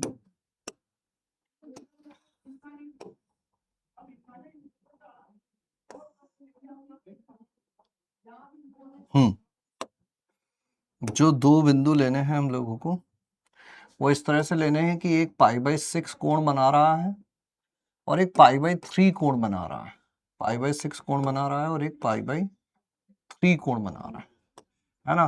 तो ये अपना R और S हो जाएगा, ऐसी चीजें हो जाएंगी, ये अपना P और Q हो जाएगा।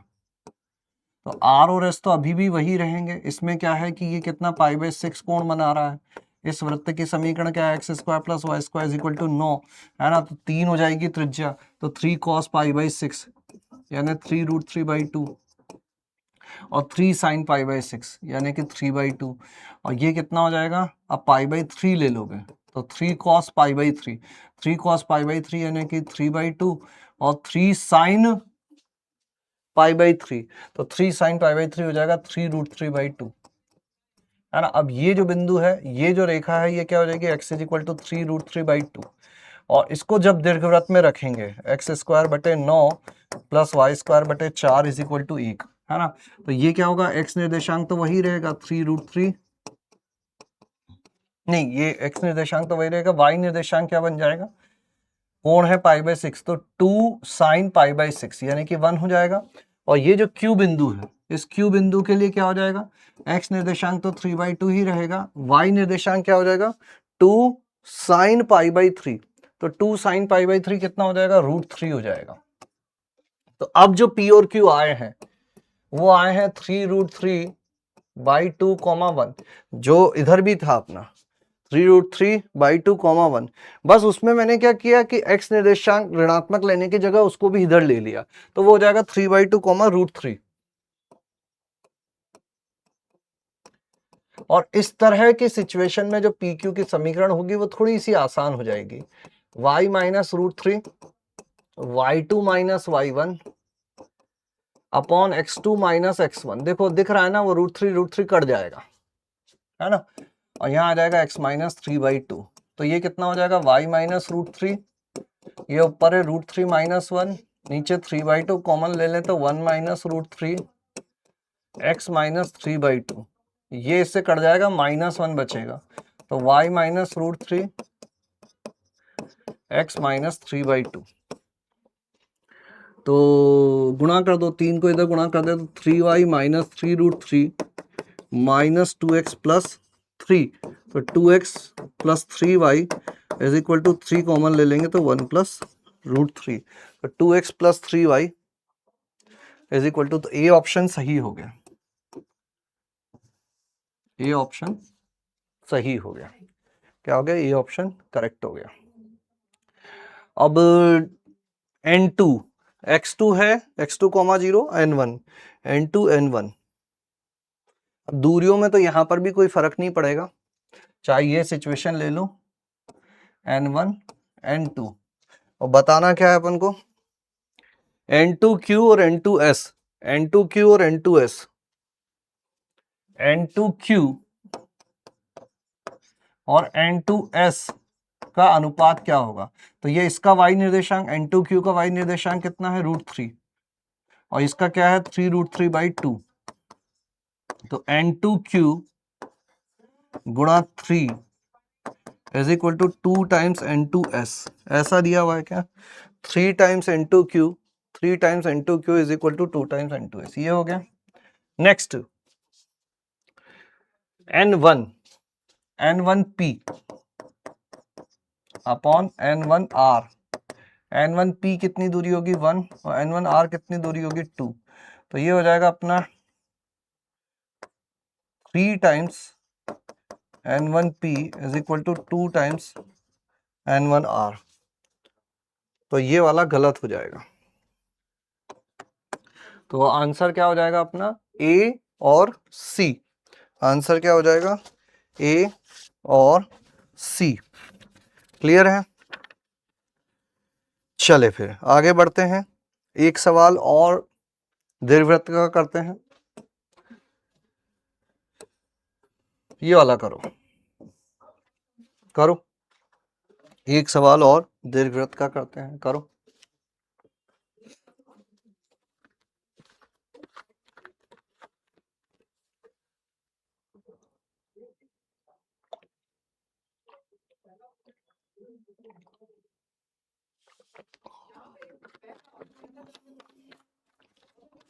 दीर्घवृत्त x²/9, फिर से वही जाना पहचाना सा दीर्घवृत्त, plus y²/4 is equal to 1 पर विचार कीजिए। माना कि एस पी कॉमा क्यू प्रथम चतुर्थांश में एक बिंदु है कि p²/9 plus q²/4 greater than 1 है, मतलब ये बिंदु दीर्घवृत्त के बाहर है। ठीक है, बिंदु एस से दीर्घवृत्त के लिए दो स्पर्श रेखाएं खींची गई है, जिसमें से एक रेखा दीर्घवृत्त पर लघु अक्ष के एक अंत्य बिंदु पर मिलती है। ठीक है, दूसरी रेखा चौथे चतुर्थांश में दीर्घवृत्त के एक बिंदु टी पर मिलती है। ठीक है, माना आर दीर्घवृत्त का वह शीर्ष है जिसका एक्स निर्देशांक धनात्मक है और दीर्घवृत्त का केंद्र O है, त्रिभुज ORT का क्षेत्रफल ये है, तब निम्नलिखित विकल्पों में से कौन सा विकल्प सही है। फिर से देखने में अजीब सा सवाल है, लेकिन उतना अजीब है नहीं, है ना। शांखव परिच्छेद के जेई एडवांस में सवाल सामान्यतया सिंपल ही आते हैं। ये हो गया अपना दीर्घवृत्त, एक बिंदु बाहर इस दीर्घवृत्त के बाहर इस प्रकार है कि उससे एक स्पर्श रेखा तो सीधी सीधी ये लघु अक्ष के कोने पे जाके मिलती है, लघु अक्ष के कोने पे जाके मिलती है, और एक रेखा चतुर्थ चतुर्थांश में कहीं जाके स्पर्श करती है। एक रेखा, एक स्पर्श रेखा यहाँ और एक स्पर्श रेखा यहाँ, यह है एस, यह है P comma Q. p²/9 plus q² बाहर है, ये दूसरी चतुर्थ चतुर्थांश में t पर मिलती है। r वह शीर्ष है जिसका x निर्देशांक धनात्मक है, ये t पर मिलती है। r वह शीर्ष है जिसका x निर्देशांक धनात्मक है और दीर्घवृत्त का केंद्र O है। यदि ORT का क्षेत्रफल 3/2 है, केंद्र O है, ORT का क्षेत्रफल 3/2 है, ORT का क्षेत्रफल 3/2 है।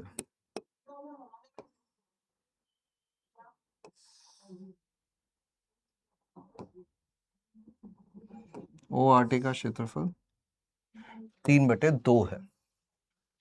तो क्या करना है अपन को, तब निम्नलिखित में से कौन सा विकल्प सही है। ऐसी कुछ बातें। और दीर्घवृत्त पता ही है तुम लोगों को, दीर्घवृत्त क्या, एक्स स्क्वायर बटे 9 प्लस वाई स्क्वायर बटे 4। तो आर बिंदु तो सीधा सीधा पता है तुम लोगों को कि क्या होगा, 3,0 होगा, है ना। ये शीर्ष क्या आने वाला है, 0,2। मतलब ये रेखा क्या हो गई, y इज इक्वल टू 2। मतलब q तो सीधा सीधा क्या आ गया, 2 आ गया। q तो 2 इसमें भी है, इसमें भी है, इसमें नहीं है, इसमें नहीं है, तो q तो 2 आ चुका है। मतलब a या b में से एक सही रहने वाला है। देख लो कितना आसान से चीजें हो जाती है। अब अपन को क्या करना है कि इससे गुजरने वाली एक रेखा इस प्रकार, इससे गुजरने वाली स्पर्श रेखा ऐसी खींचो जो कि T पर जाके मिले, तो इसका क्षेत्रफल कितना हो जाए, 3/2 हो जाए। अब ये क्षेत्रफल 3/2 कैसे करना है अपन लोगों को, देखो ये 0,0, तो ये आधार का काम तो 3 हो गया। ये जो ऊंचाई है ये कितनी होनी चाहिए, ऊंचाई h मान लूं अगर थोड़ी देर के लिए। पूरा क्षेत्रफल क्या होता है, क्षेत्रफल होता है 1/2 आधार गुणा ऊंचाई, 3/2 दिया हुआ है, यानी h इज इक्वल टू हो गया 1। ये हो गया 1। ये इसका y निर्देशांक क्या आना है, 1 आना है। ये कहाँ है, दीर्घवृत्त पे। दीर्घवृत्त पे एक बिंदु है जिसका y निर्देशांक 1 है, तो एक्स स्क्वायर बटे 9 इज इक्वल टू 1 माइनस 1/4, 3/4 हो जाएगा। तो x square is equal to 27/4, तो एक्स इज इक्वल टू आ जाएगा अपना 3√3/2, है ना। और एक्स निर्देशांक ऋणात्मक रहेगा, तो ये माइनस 3√3/2 हो जाएगा। अब माइनस 3√3/2 पे खींची गई स्पर्श रेखा इससे गुजरनी चाहिए, तो माइनस 3√3 पे कैसे खींचेंगे, x(1) upon a square plus y(1) upon b square is equal to 1। x1 की जगह क्या लिख दें, माइनस 3√3/2 बटे 9, ये कितना हो जाएगा, बटे 4 इज इक्वल टू 1। अब y निर्देशांक 2 आना चाहिए, तो ये कितना हो जाएगा, माइनस 3√3x बटे 18 प्लस 2/4 इज इक्वल टू 1। तो माइनस 3√3x बटे 18 इज इक्वल टू 1/2 हो जाएगा।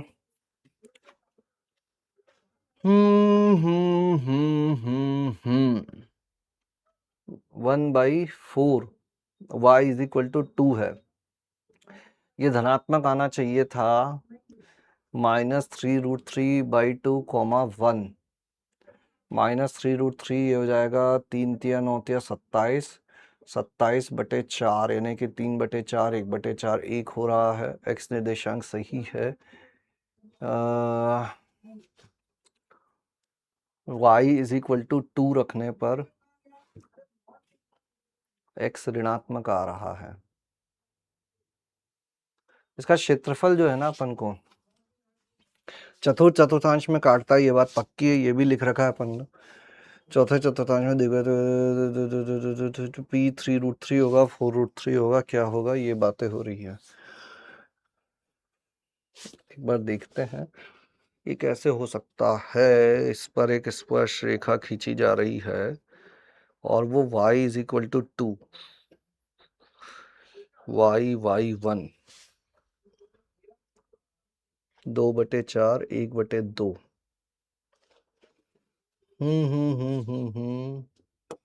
एक्स इज इक्वल टू हो जाएगा ये 9/3√3।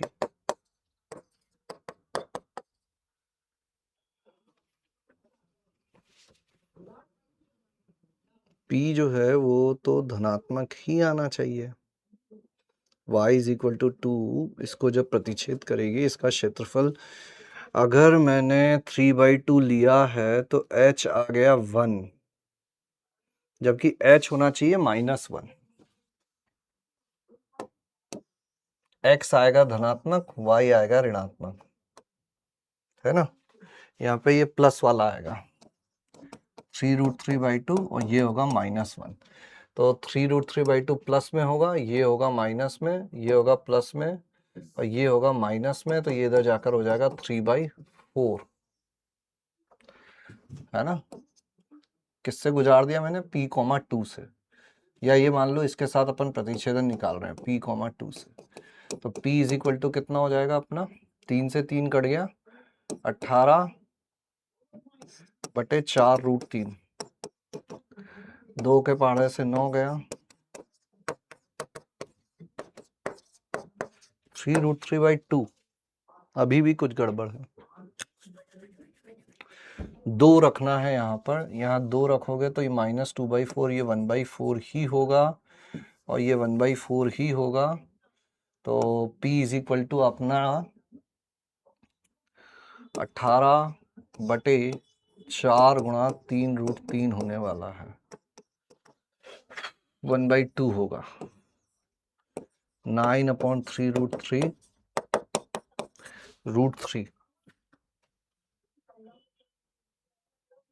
Q2 P4√3, 3√3 4√3।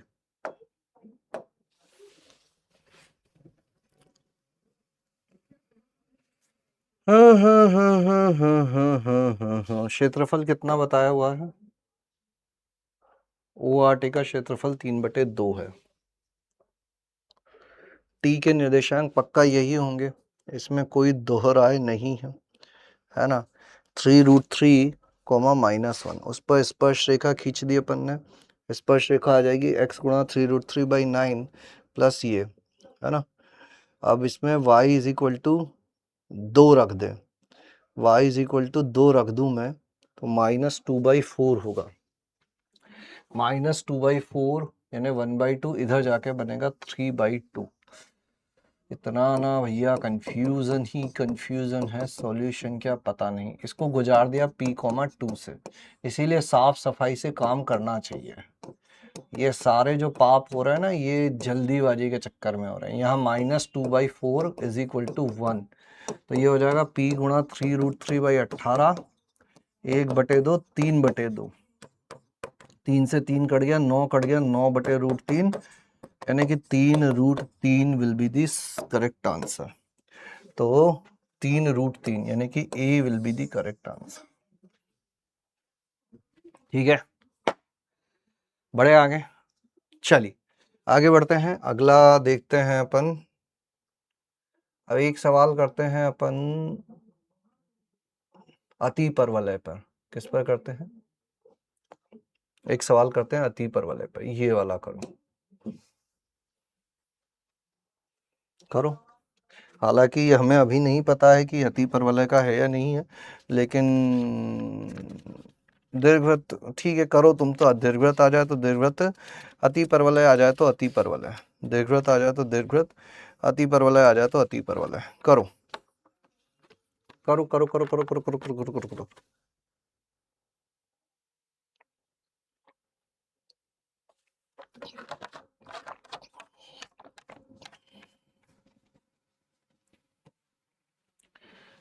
मान लीजिए कि रेखा युग्म ये और ये के प्रतिच्छेदन बिंदु के बिंदु पथ को दर्शाता है। ठीक है, जहां अल्फा शून्येतर वास्तविक संख्याओं के समुच्चय पर विचलित करता है, मतलब अल्फा शून्य नहीं है। मान लीजिए टी वक्र S पर वह स्पर्श रेखा है जो बिंदुओं P, 0 तथा 0, Q, जहां Q धनात्मक है, से गुजरती है और रेखा इसके समांतर है। तब P गुणा Q का क्या मान है? P गुणा Q का क्या मान है?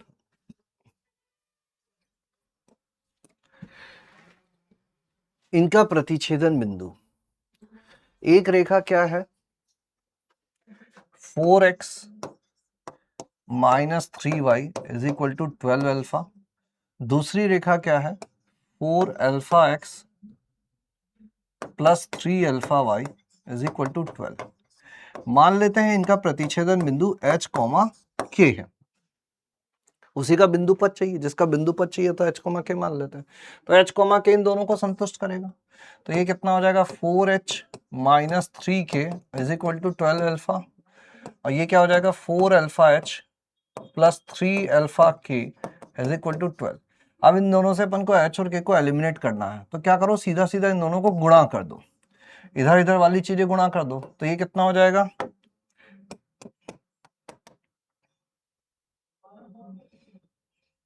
अल्फा यहां से उभयनिष्ठ ले लेता हूं। अभी गुणा करने से पहले एक काम करते हैं, इसको मैं ऐसे लिख देता हूं। कैसे लिख देता हूं? इस वाली राशि को 4h plus 3k is equal to 12 बटे अल्फा। अब इन दोनों को गुणा कर देते हैं, तो ये 4h माइनस 3k, ये 4h प्लस 3k, तो a माइनस बी गुणा a प्लस बी, और इधर 12 कैंसिल हो जाएगा, मतलब 12 का स्क्वायर। तो ये बिंदु पथ कैसा आ जाएगा? 16x square minus 9y square is equal to 144। तो ये हो जाएगा x square upon 9 minus y square upon 16 is equal to 1। ये हो गया इसका बिंदु पथ। किसका बिंदु पथ? एस का बिंदु पथ। ठीक है, को दर्शाता है जहां अल्फा शून्येतर वास्तविक संख्या, अल्फा 0 नहीं था इसीलिए भाग दे दिया।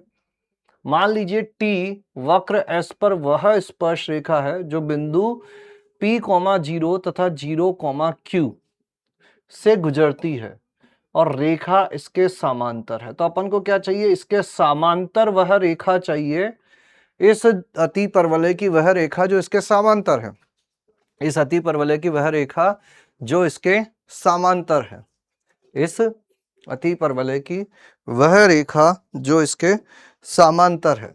तो कैसे करें? अति परवलय की रेखा, स्पर्श रेखा कैसे लिख सकते हैं अपन? y is equal to m x plus minus under root a square, यानी कि 9 m square minus b square, यानी कि 16। और ये किसके बराबर होनी चाहिए? वहां पर देखें अपन तो वो है अपना 4x is equal to 3 root 2 y. मतलब यहां से ढाल कितना हो जाएगा? 4 रूट 2 बाई 3। इसके समांतर है, मतलब ढाल कितना होना चाहिए? 4 रूट 2 बाई 3 होना चाहिए। तो ढाल क्या हो जाएगा? 4 root 2 by 3x plus minus इसका स्क्वायर कितना हो जाएगा? 16 दूना 32 बटे 9, 32 बटे 9 तो 9m स्क्वायर हो जाएगा 32 माइनस 16। तो अल्टीमेटली अपन को क्या मिला? y is equal to 4 root 2 by 3 plus minus 4।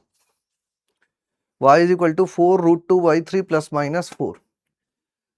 p, 0 और 0, q है ना। x 0 रखेंगे, ये 4 रूट 3 x है, तो x 0 रखूंगा तो y आएगा प्लस माइनस 4 रूट 2 बाई 3। लेकिन अपन को ये p धनात्मक रखा, q धनात्मक रखना है, तो q जो हो जाएगा वो हो जाएगा 4 रूट 2 बाई 3। q क्या हो जाएगा? 4 रूट 2 बाई 3।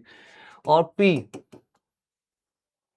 y 0 रख दें तो x इज इक्वल टू आ जाएगा, इधर भेज दें, plus minus 4 root 2 by 3 x is equal to plus minus 4। तो x इज इक्वल टू हो जाएगा अपना प्लस माइनस 3 बाई रूट 2। तो p गुणा q चाहिए अपन को, ये p हो जाएगा। तो p गुणा q जो है वो आएगा अपना प्लस 12 या minus 12। Root 2 root 2 root 2 root 2 root 2 root 2 root 2 root 2, एक में रूट 2 x 0 रखा था, तो y प्लस माइनस 4। यही जल्दी का काम शैतान का। ये समीकरण है अपनी y is equal to 4 root 2 x by 3 plus minus 4। इसमें x 0 रखोगे तो y होगा प्लस माइनस 4। इसमें से अपन कौन सा लेंगे? प्लस वाला लेंगे, 0, q। और जब y 0 रखेंगे तो y 0 रख दोगे, ये इधर जाएगा, 4 से 4 कट जाएगा, x इज इक्वल टू आ जाएगा प्लस माइनस 3 बाई रूट 2, यानी p इज इक्वल टू हो जाएगा प्लस माइनस 3 बाई रूट 2। तो p क्यू हो जाएगा अपना 12 बाई रूट 2। तो इसको अपन 4 भी बोल दें, 12, 6 दूनी 12, तो 6 रूट 2। और प्लस माइनस में आ सकती हैं चीजें, और प्लस माइनस में आ सकती है चीजें, है ना, क्योंकि x जो है वो प्लस माइनस वाला है, तो ये प्लस माइनस और ये प्लस माइनस, तो या तो प्लस वाला या माइनस वाला। तो प्लस वाला तो है नहीं, केवल माइनस वाला उत्तर होकर रह जाएगा। प्लस वाला तो है नहीं, केवल माइनस वाला उत्तर होकर रह जावेगा। ठीक है, बढ़ाए आगे। एक और सवाल करते हैं 2022 का, करो इसको भी। अति परवलय एक्स स्क्वायर बटे 100 माइनस वाई स्क्वायर बटे 64 इज इक्वल टू 1 पर विचार कीजिए। ठीक है, कर लिया विचार। अब आगे क्या कहा गया है, जिसकी नाभियां S व S1 पर है, S धनात्मक एक्स अक्ष पर है और S1 ऋणात्मक पे हो जाएगा।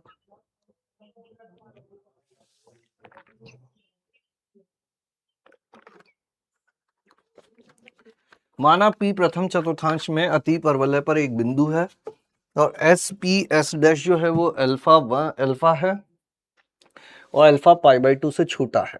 ठीक है, बिंदु S से जाने वाली सरल रेखा जिसका ढाल अति परवलय के बिंदु P पर स्पर्श रेखा के ढाल के बराबर है। सरल रेखा S1 P को P1 पर प्रतिच्छेद करती है।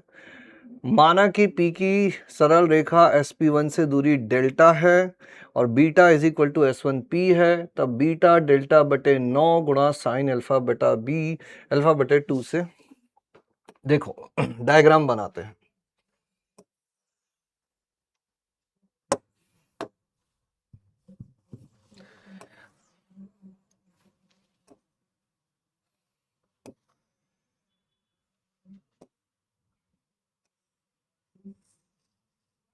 ठीक है, अति परवलय बनाते हैं।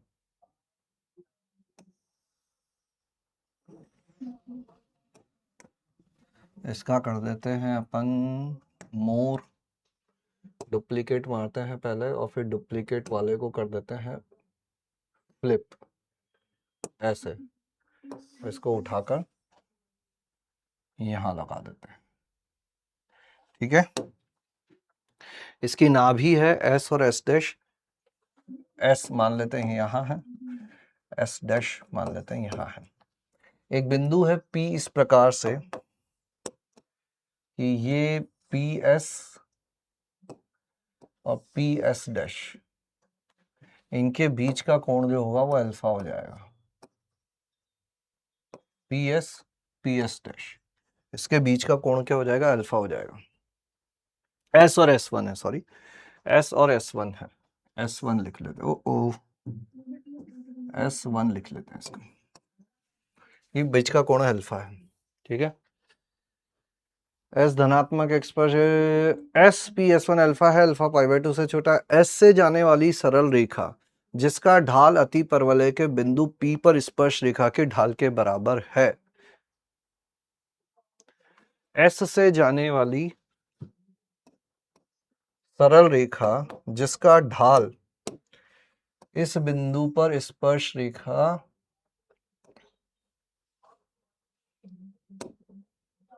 के बराबर है, ये क्या करती है, S1 P को P1 पर प्रतिच्छेद करती है। S1 P को P1 पे प्रतिच्छेद करती है, मतलब ऐसे पीछे की तरफ हो सकता है आके प्रतिच्छेद करे, है ना। ये वाली ऐसे थोड़ा सा टिल्ट मार देते हैं ताकि प्रतिच्छेद होती हुई दिख जाए, और ये जो है इसको भी मैं इसके समांतर लेते हुए, मान लो ये यहाँ की स्पर्श रेखा थी,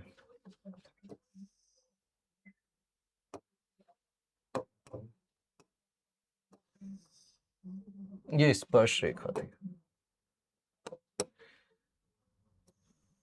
ऐसे। ठीक है, ये कहां पे जाके प्रतिच्छेद करती है, P1 पर। S से जाने वाली सरल रेखा जिसका ढाल अति परवलय के P पर स्पर्श रेखा के ढाल के बराबर है, S1 P को P1 पर प्रतिच्छेद करती है। माना कि P की सरल रेखा SP1 से दूरी, माना कि P की सरल रेखा SP1 से दूरी, ये दूरी कितनी हो जाएगी, इसको मैं थोड़ा सा आगे बढ़ाता हूं।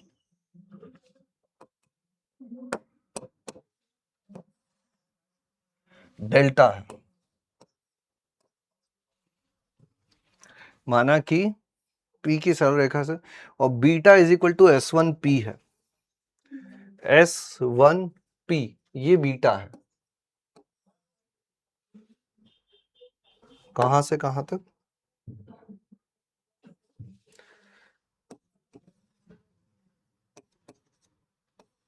S1P ये बीटा है। तब बीटा डेल्टा बटे 9 साइन अल्फा बटे 2 से कम या बराबर का महत्तम पूर्णांक क्या है? बीटा डेल्टा साइन अल्फा बटे 2 से बराबर या छोटा महत्तम पूर्णांक क्या होगा? करो अब इसको करने की कोशिश की जाए। सोचो क्या क्या क्या क्या हो सकता है।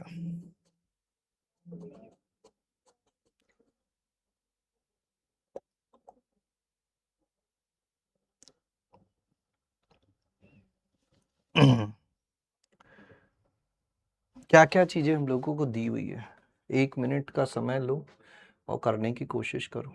अल्फा बटे 2 कैसे मिलेगा अपन को? इसका मैं ऐसे आधा कर दूंगा तो, है ना? और ये क्या यहाँ पे जाके कट करेगा क्या? अल्फा बटे 2। अच्छा ये बताओ कि P S minus P S dash P S minus P S one. अरे पी एस वन को बढ़ा रखा है अपन ने, है ना? पी एस वन को बढ़ा रखा है माइनस पी एस। ये क्या होता है? अति परवलय पर स्थित किसी बिंदु की दोनों नाभियों से दूरी ए स्क्वायर इज इक्वल टू 100 होता है, तो ए इज इक्वल टू 10 हो जाएगा। तो P S minus P S dash 2a होता है, तो ये 20 हो जाएगा, है ना? पी एस वन ये है बीटा माइनस पी एस। अब इस पी एस को लाने की कोशिश की जाए, तो इस पी एस को कैसे लाएं? इस पी एस को कैसे लेकर आए? इस पी एस को लाने के लिए हम लोगों को हल्का फुल्का अल्फा बाई 2 का मदद लेना पड़ेगा।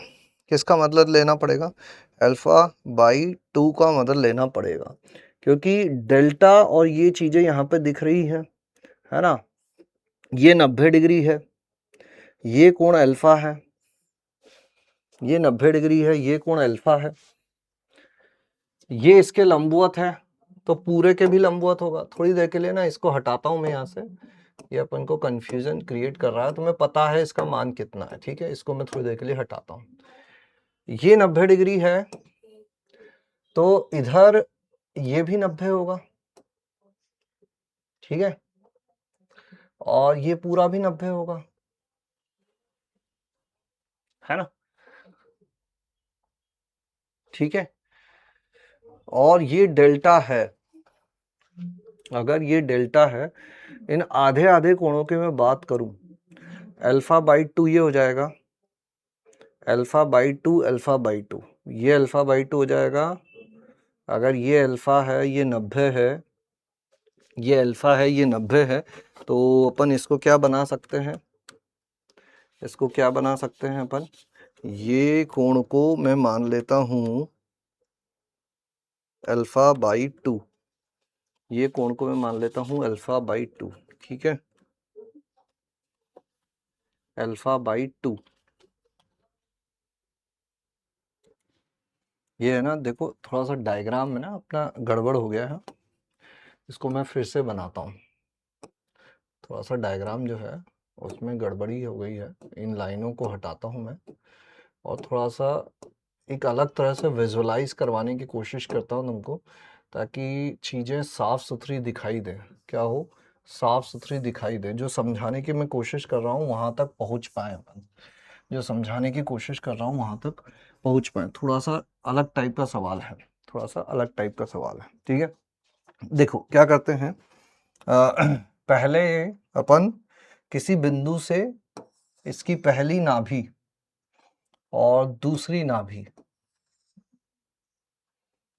तक रेखाएं खींच लेते हैं, है ना? थोड़ा सा और इसको ऐसा कर लेते हैं, ताकि देखो अल्टीमेट एम है अपना कि अपन को विजुअलाइज होनी चाहिए चीजें, तो मैं विजुअलाइज करवाने के लिए ही ये काम कर रहा हूँ। और यहां से ऐसे अति परवलय बनाते हैं,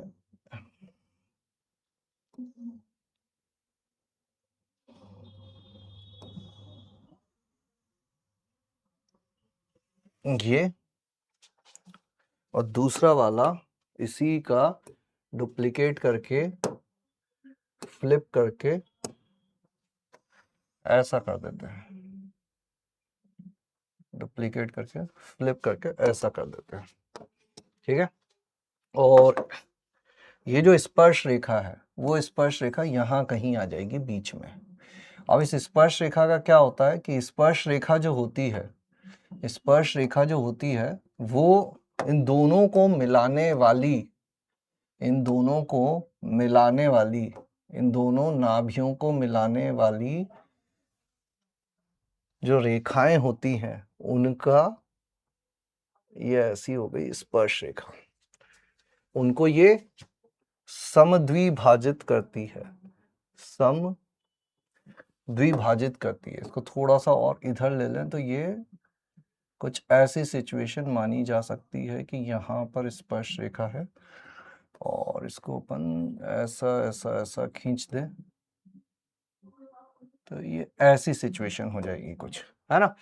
तो ये पूरा कोण अगर अल्फा है तो ये आधा कोण कितना हो जाएगा, अल्फा बटे 2 हो जाएगा। ठीक है, अब इसके बाद की बातें वैसी की वैसी कर देते हैं अपन कि इस स्पर्श रेखा के समांतर एक स्पर्श रेखा इस नाभि से खींची गई है जो आगे जाकर उसको काटती है। किसको काटती है, इस वाली रेखा को आगे जाकर काटती है, इस वाली भुजा को।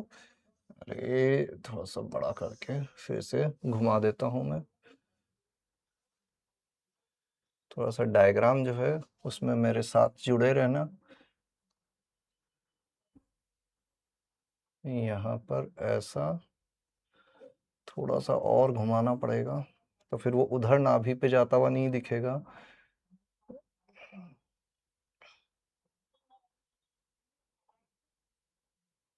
ठीक है, ये मान लो कि ये आगे ऐसे और ये कट के ये यहाँ पर अपना P1 पे कट रहा है। ठीक है, ये है S, ये आगे यहाँ पे जाकर ये S1 है। ठीक है, ये बिंदु P है। तो क्या क्या बातें की गई थी, ध्यान से सुनते रहना, बस अंत पे पहुंच ही गए हम लोग। P प्रथम चतुर्थांश में है SP S1, SP S1 ये पूरा कोण अल्फा है, पूरा कोण अल्फा है। ठीक है, P प्रथम चतुर्थांश में है, अल्फा लेस देन है, S से जाने वाली सरल रेखा जिसका ढाल, S से जाने वाली सरल रेखा जिसका ढाल P पर स्पर्श रेखा के ढाल के बराबर है। S1 P को P1 पे इंटरसेक्ट करती है। S से जाने वाली सरल रेखा जिसका ढाल P पर स्पर्श रेखा के बराबर है, S1 P को P1 पर प्रतिच्छेद करती है, S1 P को P1 पर प्रतिच्छेद करती है। माना कि P की सरल रेखा SP1 से दूरी डेल्टा है, माना कि P की सरल रेखा SP1 से दूरी, ये दूरी डेल्टा है और beta is equal to S1P है, S1P ये दूरी बीटा है। ठीक है, अब अपन को चाहिए ये, तो अब देखो ध्यान से सुनना। पहली चीज तो क्या है कि ये जो स्पर्श रेखा होती है ये इन दोनों को, किसी बिंदु पर खींची गई स्पर्श रेखा उसको दोनों नाभियों से मिलाने वाली रेखा को समद्विभाजित करती है। तो ये अल्फा बटे 2 हो गया। अब ये रेखा और ये रेखा समांतर है, ये अल्फा बटे 2 है तो एकांतर कोण से ये भी कितना आ जाएगा, अल्फा बटे 2 आ जाएगा। अब अपन इसमें देखें, इस बिंदु को मैं थोड़ी देर के लिए अगर M बोल दूं तो त्रिभुज SPM में अपन क्या लिख सकते हैं, ये डेल्टा है और SP अपन को चाहिए तो PS यानी कि साइन पे आ जाएगा, साइन अल्फा बटे 2, लंब हो जाएगा डेल्टा और कर्ण हो जाएगा PS। तो PS इज इक्वल टू हो जाएगा delta upon sine alpha by 2। तो यहां आ जाएगा delta upon sine alpha by 2 is equal to 20। इस चीज को यहां पर लिख के रख लेते हैं, इक्वेशन नंबर 1। अब बीटा को कहां से लाएं, तो बीटा को लाने के लिए कौन से त्रिभुज की बात करेंगे, PS1S की, किसके, त्रिभुज PS1S, P या SP S1, S P S one में ये कोण कितना है, अल्फा है। त्रिभुज एस पी एस वन में बीच वाला कोण क्या है, अल्फा। तो कॉस अल्फा अपन क्या लिख सकते हैं, जो एस वन पी का स्क्वायर माइनस एस पी का स्क्वायर प्लस एस पी का स्क्वायर माइनस सम्मुख भुजा एस एस वन का स्क्वायर बटे 2 गुणा S P S one P. ठीक है, अब ये एस एस वन कितना होगा, तो एस एस वन कितना होता है, 2AE होता है। ए का मान कितना है 10, ई का मान कितना है, ई का मान निकालना पड़ेगा। तो ई का मान निकाल लेते हैं, e square is equal to 1 plus b square बटे ये हो गया, तो ये हो गया 164 बटे 100, यानी कि ये कितना 4√41 हो गया क्या, तो 2√41 बटे 10। ई का मान हो जाएगा 2√41 बटे 10, तो 2AE कितना हो जाएगा, 2 गुणा ए कितना है 10 गुणा ई कितना है, तो ये हो जाएगा 4√41। ये आ गया 4√41। SS1 आ गया। अब देखो अपने पास ये भी है, ये भी है और ये भी है, सारी चीजें हैं। कॉस अल्फा S1P ये बीटा है, बीटा स्क्वायर प्लस ये जो बड़ी सी चीज है ना, इस बड़ी सी चीज को थोड़ी देर के लिए लैम्डा लिख लेते हैं अपन, है ना। तो अपने पास क्या आ जाएगा, beta minus lambda is equal to 20 आ जाएगा एक तो, और यहाँ आ जाएगा beta square plus lambda square minus SS1 कितना ढूंढ के लाया था अभी अपन, 4√41। तो SS1 का स्क्वायर कितना हो जाएगा, 4 चौक 16 गुणा 41, तो 16 एकम 16 का 6 हासिल लगाए, 16 चौक 64 और 1 65 माइनस 656 बटे 2 गुणा SP को क्या माना मैंने, लैम्डा, और S1P क्या है, बीटा। तो अपने पास बीटा माइनस लैम्डा यहाँ है और बीटा प्लस लैम्डा यहाँ भी है, और उसमें भी साइन अल्फा वगैरह वाली चीजें आ रखी है। अच्छा, यहाँ से beta square plus lambda square का कुछ मान रख सकते हैं क्या, तो वर्ग कर दें तो beta square plus lambda square minus 2 beta lambda is equal to हो जाएगा 400। तो यहां रख दे तो कितना आ जाएगा, cos alpha is equal to beta square plus lambda square is equal to हो जाएगा 2 बीटा लैम्डा प्लस 400 माइनस 656 बटे नीचे भी 2 बीटा लैम्डा। तो ये कितना हो गया, cos alpha is equal to 2 beta lambda minus 256, है ना, 400 माइनस 656 बटे 2 बीटा लैम्डा।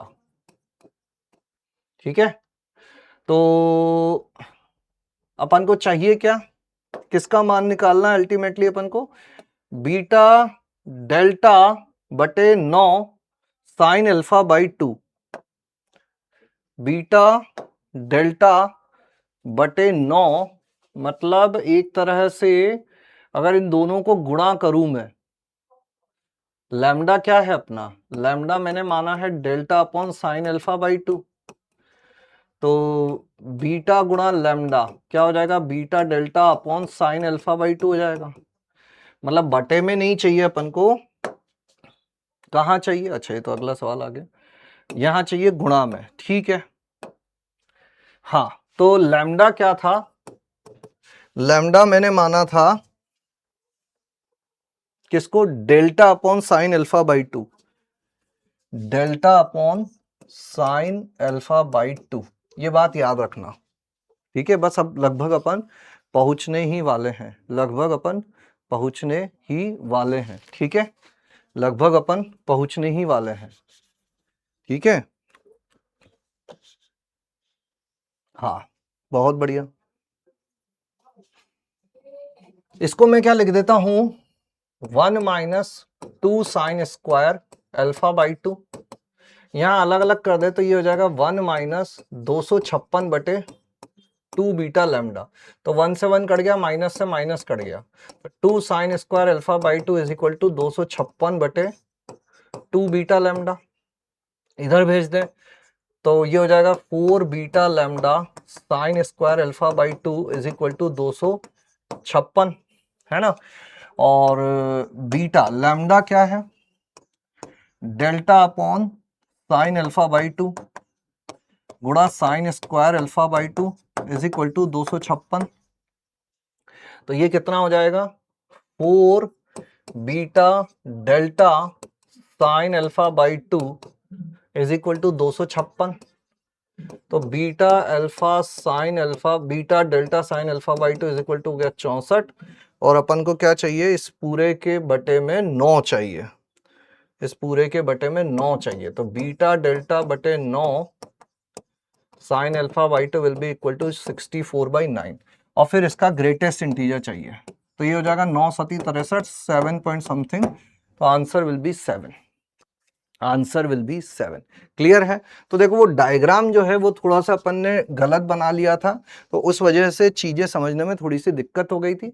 बाकी इसमें की पॉइंट ये है कि ये जो स्पर्श रेखा होती है ये दोनों नाभियों को मिलाने वाली रेखा को समद्विभाजित करती है।